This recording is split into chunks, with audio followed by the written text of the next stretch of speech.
बिस्मिल्लाहिर्रहमानिर्रहीम। अस्सलाम वालेकुम मेरी यूट्यूब फैमिली। तो कैसे हैं आप सब? उम्मीद है सब लोग खैर खैरियत से होंगे। अल्हम्दुलिल्लाह से मैं भी ठीक हूँ। अल्लाह ताला जिस भी हाल में रखे। नहीं, मुझे ये समझ नहीं आता है कि ज़रा सी बारिश होती है तो वापडा वालों को हो क्या जाता है, लाइट क्यों बंद कर देते हैं यार। या 1 घंटे से लाइट बंद है, 4 बजे से लेके 5 बजे तक अभी लाइट का कोई अता पता नहीं। और मैंने यहाँ पे गेट खोला है कि शायद बाहर से जो ठंडी ठंडी हवाएं और इतनी प्यारी सी बारिश हो रही है ना, उसका सुकून अंदर भी आ सके। यार जो बंद घरों वाले हैं ना, उनके लिए तो बड़ा मसला है, लेकिन जिनके सहन है और कमरे हैं उनका तो सुकून ही सुकून है। वो तो अपने कमरे के दरवाजे ओपन करके भी सो सकते हैं, कोई मसला नहीं है। उनको बाहर से हवाएं आएंगी, लाइट हो ना हो उन्हें हवाएं आती रहेंगी। बारिश में भी वो दरवाजे खोल देंगे तो भी कमरे ठंडे रहेंगे। अब हम जैसे लोग जो बंद घरों में रहते हैं उनके लिए तो इशू बन जाता है, इसीलिए क्योंकि बाहर मौसम ठंडा हो जाए, अंदर बहुत ज़्यादा हबस हो जाती है, बहुत ज़्यादा गर्मी हो जाती है। अब यहाँ पे इतने दिनों के इंतज़ार के बाद बारिश हुई और इतना कोई ठंडा को मौसम हो गया हुआ था ना, लेकिन अंदर हबस हो गई थी। लाइट चली गई थी। यहाँ पे 5:30 का टाइम था, इस टाइम पे 5:30 का टाइम हो चुका था, अभी तक लाइट नहीं आई थी। फिर मैं ऊपर आ गई थी। ऊपर आके मैंने फ्रिज का प्लग निकाल दिया था। आप लोग भी अपनी कीमती चीज़ों के प्लग निकाल लिया करें। आजकल के ज़माने में दोबारा चीज़ लेना बहुत मुश्किल है यार। 3-4 चीज़ों को झटका लग चुका है। ये पिछले दिनों जब लाइट डिम आ रही थी ना, उसके बाद मैं डर गई। सबसे पहले तो मोटर को झटका लगा था, उसके बाद मेरा कूलर ख़राब हो गया, उसके बाद पंखा ख़राब हो गया। ये जब डिम लाइटें होती हैं ना, तब कुछ ना कुछ नुकसान होता है। ये हर साल का ही हो गया हुआ है।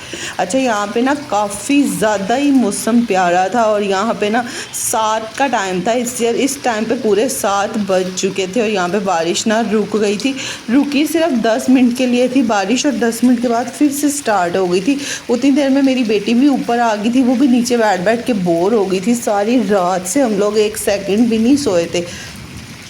पहले तो हम 3-4 बजे तक वैसे ही जाग रहे थे, 3-3:30 बजे तक जाग रहे थे। और अभी लेटे हैं तो लाइट चली गई, उसकी वजह से उठ के बैठ के इतना वो हिम्मत फ़ैन से हवा लेते रहे। लेकिन वो ज़ाहिर सी बात है, जो पंखे की हवा है वो हिम्मत फ़ैन की हवा तो नहीं ना आती।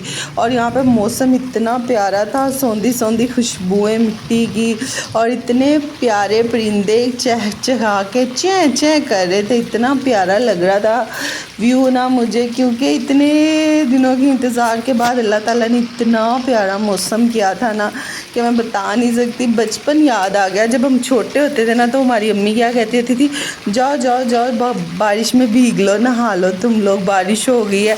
और अब बड़े हो गए, जिम्मेदारियाँ आ गई हैं, शादी हो गई, बच्चे हो गए। अब जिम्मेदारियों में इंसान अपनी में ना पिस जाता है, और जैसे ना इंजॉयमेंट्स ख़त्म हो जाती है और हो जाती है। घरेलू खातून के लिए बहुत ज़्यादा मसले हो जाते हैं।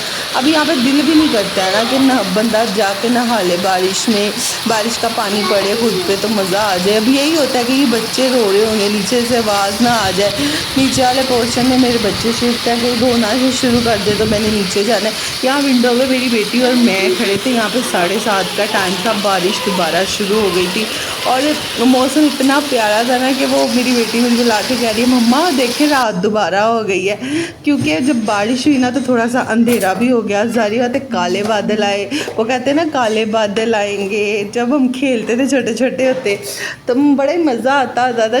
बचपन की बड़ी यादें ताज़ा हो जाती हैं जब ऐसा मौसम बनता है। हम बचपन में क्या करते थे और टीन एज में क्या करते थे, ऐसा मौसम होता था क्या करते थे, फटाफट से बिस्तरा ताना और सो गए। बेफिक्री वाली लाइफ होती है। और ये इसमें इतने फ़िक्र होते हैं। ठंडा मौसम हो भी जाए तो हमें ये होता है चलो किचन का कोई काम कर लें, कोई पड़ा हुआ है डीपली, कोई सफाई पड़ी है तो वो कर लें, मौसम ठंडा है अब तो इजीली हो जाएगा। जब शादी से पहले होता था, मौसम ठंडा होता था, हम होते थे, बिस्तरा होता था और नींद होती थी बस। लेकिन यहाँ पे अब ऐसा कुछ भी नहीं होता है। और अभी यहाँ पे ना मैं परांठा बना रही थी अपने लिए, क्योंकि मौसम इतना अच्छा था, दिल कर रहा था ना कि चाय हो और साथ क्रंची, फुल क्रंची परांठा हो, बिल्कुल क्रंच क्रंच। तो मैंने यहाँ पे बलों वाला अपने लिए परांठा बनाया था। हेल्दी होने की वजह से ना दिल ही नहीं चाहता है अब ऐसी चीज़ें खाने को, लेकिन कभी कभी चलो डाइट छोड़ देनी चाहिए। वैसे डाइटिंग का इतना कोई ख़ास मेरे पे फ़र्क नहीं हो रहा, ना मैं कोई इतनी ख़ास डाइटिंग कर रही हूँ। हाँ, ये है कि मतलब चीज़ें काफ़ी छोड़ दी हुई हैं। और जो मुझे हेल्दी करे, ऐसी चीज़ों से मैंने बड़ा ज़्यादा परहेज़ कर लिया हुआ है। लेकिन बस वो कहते हैं ना, मोटापा किसी किसी पे फ़िदा होता है, मेरे पे मोटापा फ़िदा है। बड़ा बड़ा जल्दी मोटापा मेरे पे आता है। मतलब वो फ्रेंडशिप है मेरी ना उसके साथ, मोटापे के साथ। वो कहीं और जाए ना जाए, मेरे पास ज़रूर आता है कि लो बहन अकेला फ़ील मत करना, मैं तुम्हारे साथ हूँ हमेशा। ऐसे ही होता है मेरे साथ। मैं स्मार्ट नहीं होती हूँ। मैं जब अनमैरिड थी तब भी मैं थोड़ी हेल्दी थी, लेकिन अब मैं हेल्दी नहीं, अब तो अच्छी खासी मोटी हो चुकी हुई हूँ। बस यही कहती हूँ कि अल्लाह ताला थोड़ा सा पतला कर दे कि चलने फिरने से जो तंगी होती है ना मुझे, वो ना हो। यहाँ पे बलों वाला परांठा बनाऊँगी और साथ में चाय।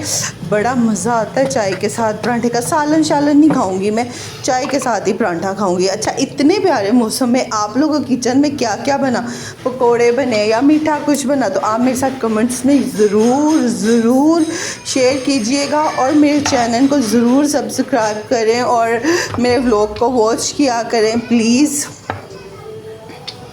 अल्लाह ताला की मर्ज़ी है, अल्लाह ताला के मौसम है, अल्लाह ताला की नेमतें हैं। अल्लाह जितनी भी दे, शुक्र है अल्लाह ताला का।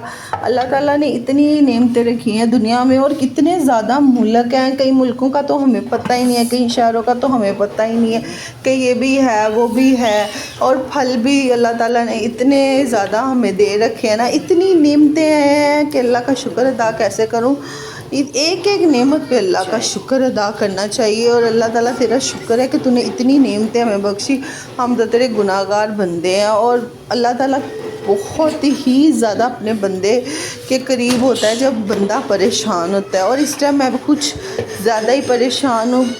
मेरी अम्मी के वजह से मैं बहुत ज़्यादा परेशान हूँ। मेरी दोनों बहनें बहुत परेशान हैं, हम तीनों बहनें परेशान हैं इस टाइम। मेरी अम्मी, मतलब माशाल्लाह मेरी अम्मी मेरी जन्नत।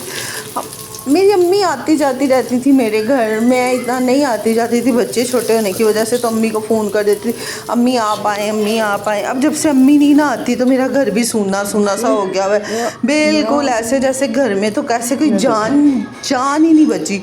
एक होता है ना घर की कोई जान होता है, और वो मेरी अम्मी है, मेरे घर की जान, मेरी जन्नत है। ज़ाहिर बात है मेरी माँ है, माँ बाप के बगैर कुछ भी नहीं है। माँ है तो सब कुछ है, बाप है तो सब कुछ है। जब माँ बाप दुनिया से चले जाते हैं तब हमें पता चलता है दुनिया की ठोकरें दरअसल है क्या। हम जब तक माँ बाप है ना, हम लोग बादशाही ज़िंदगी जीते हैं। और मैं कहती हूँ कि इस टाइम मेरी दोनों बहनें और मैं इतनी कोई परेशान हूँ ना कि मेरी माँ के लिए सब दुआ करें। हो सकता है किसी के मुंह की भी दुआ अल्लाह ताला कबूल कर लेता है। हमेशा दूसरों की माँ के लिए दुआ करें। वो कहते हैं दूसरों की माँ के लिए दुआ की गई हमेशा आपकी अपनी माँ को ही आके लगती है। और मैं यहाँ पे इस टाइम बहुत ज़्यादा डिस्टर्ब हुई हूँ, समझ नहीं आ रहा कि मेरी अम्मी को पता नहीं किसकी नज़र लगी। इतनी प्यारी अल्लाह ताला ने हमें माँ दी है ना, माशाल्लाह। हम तीनों बहनों में से अब अम्मी पे कोई भी नहीं गया, ठीक है ना। हमारी अम्मी इतनी खूबसूरत है, बस जैसे उनकी खूबसूरती है उस खूबसूरती को नज़र लगी कि वो हमारी अम्मी लगती नहीं थी। माशाल्लाह वो हमसे भी ज़्यादा यंग लगती थी, पता नहीं उस चीज़ को नज़र लगी, क्या हुआ क्या नहीं। आप लोग प्लीज़ मेरी अम्मी के लिए दुआ किया करें। जितने भी लोग मुझे देखते हैं इस मेरे व्लॉग को लाजमी ज़्यादा से ज़्यादा शेयर करें ताकि मेरी माँ को ज़्यादा से ज़्यादा दुआएं मिल सके। और या सलामू का विर्द लाजमी मेरी अम्मी के लिए करते जाइएगा। जो ये वीडियो देखता है प्लीज़ उससे मेरी दरख्वास्त है कि जाते जाते या इस्लामो मेरी अम्मी के लिए लाजमी पढ़ता जाए ताकि मेरी माँ पे सलामती हो। अच्छा, यहाँ पे मैं नमकीन दलिया बना रही थी। नमकीन दलिया बनाना बहुत ही इजी है। आपके घर में बुज़ुर्ग है, आपके घर में बच्चे हैं, आपके घर में कोई बीमार है, आप उसे बना के दें। मैं आपको गारंटी से कह रही हूँ कि हर कोई ये खाएगा। सिंपली आपने घी लेना है, घी के अंदर ज़ीरा डाल के थोड़ा सा फ्राई कर लेना है। उसके बाद धुला हुआ दलिया आपने डालना है, वो थोड़ा सा फ्राई करना है। करने के बाद आपने इसके अंदर जो भी स्पाइसेस इतने नहीं डालने, सिर्फ मैंने काली मिर्च थोड़ी सी डाली है हस्बे ज़रूरत, और नमक भी मैंने हस्बे ज़रूरत डाला है। मैंने पकते डाला है, यानी कि एकदम नहीं डाल दिया, थोड़ी थोड़ी देर के वक्फे पे डाला है ताकि उनका जायका भी चीज़ों का बरकरार है। ये ना हो कि एकदम ही डाल दूँ तो वो फिर चीज़ों का जायका ना वो आए। बीमार बंदे के लिए चीज़ बनाना, आपको पता है बीमार बंदा तो वैसे ही बेचारा कुछ नहीं खा पाता है, तो उसके लिए ऐसी चीज़ बनाएं कोई जायकेदार जिससे वो उसको भी लुत्फ़ हो और उसको भी अच्छा लगे खा के। ये नहीं कि वो आवाज़ार हो जाए। थोड़ी चीज़ बना के अपने बीमार बंदे को या अपने बुज़ुर्गों को या अपने बच्चों को लाजमी दीजिएगा, क्योंकि ये दलिया बहुत अच्छा बनता है। एक तो ये हेल्दी है और ऊपर से है भी बहुत अच्छा, सेहत के लिए बहुत अच्छा है। अच्छा जी, इसके साथ ही चलती हूँ। अगर आपको मेरा व्लॉग ज़रा सा भी पसंद आए तो अपनी बहन को दुआओं में याद रखिएगा। अल्लाह हाफ़िज़, बाय बाय एंड